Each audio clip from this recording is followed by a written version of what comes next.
Marami po sa mga kababayan natin na empleyado dito sa South Korea ang nagtatanong paano daw ba nila habulin yung yoncha nila, yung yoncha na hindi binayaran ng employer. So alam naman po natin na ang yoncha po ay isang mandatory or obligado ang employer na magbigay ng yoncha sa mga empleyado niya, lalo na kung ang company po niya ay malaki. So, sa video na ito, ituturo ko po sa inyo kung kayo po ay EPS worker kung paano po ninyo hahabulin yan sa employer. So sa mga kababayan kong EPS worker dito sa South Korea at nagtatrabaho sa isang company na binubuo ng 5 pataas na empleyado, meron po kayong yoncha. So kailangan nyo lamang pong i-compute kung ilan pa po yung natitira po ninyong yoncha sa company. Meron po akong video regarding po dyan kung paano ninyo i-compute at kailan nga ba talaga hinahabol yung yoncha. So, hindi po yan kapag naka-1 taon ka na, the next year, habulin mo siya. Meron po yung year kung kailan nyo siya dapat na ireklamo para maklaim po yung pera po ninyo.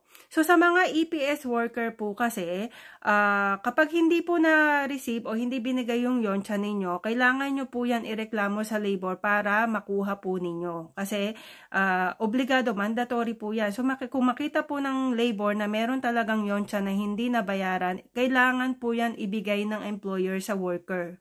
Cash po yan. Kaya lang, ang problema, ang pagkiklaim po ng yoncha, halimbawa hindi nagbibigay ng yoncha ang employer, hindi po yan grounds for release. So, ibig sabihin, kahit magreklamo ka sa labor, aayusin lang po yan, babayaran ka ng employer, pero after po nyan, magtatrabaho ka ulit sa company. So, ibig sabihin, dyan ka pa rin sa company.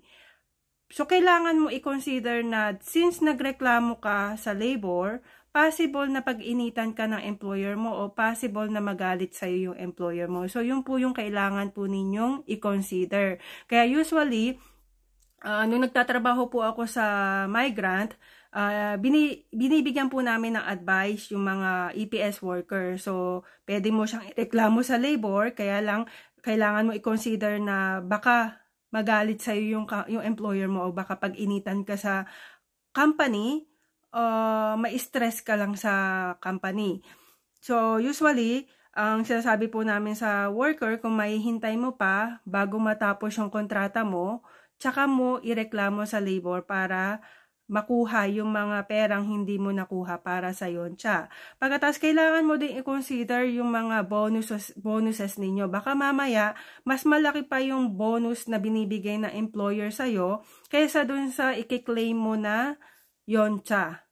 So, baka mamaya, magkano lang yung yoncha na kiniklaim mo, pero ang nakukuha mong bonus sa company is mas malaki pa dyan. So, kailangan nyo din pong i-consider po yon. So, sa mga kababayan kong EPS worker, kung ang yoncha po ninyo ay hindi binabayaran, maaari nyo po yung ireklamo sa labor within 2 years. So, tatanggapin po ng labor yan within 2 years.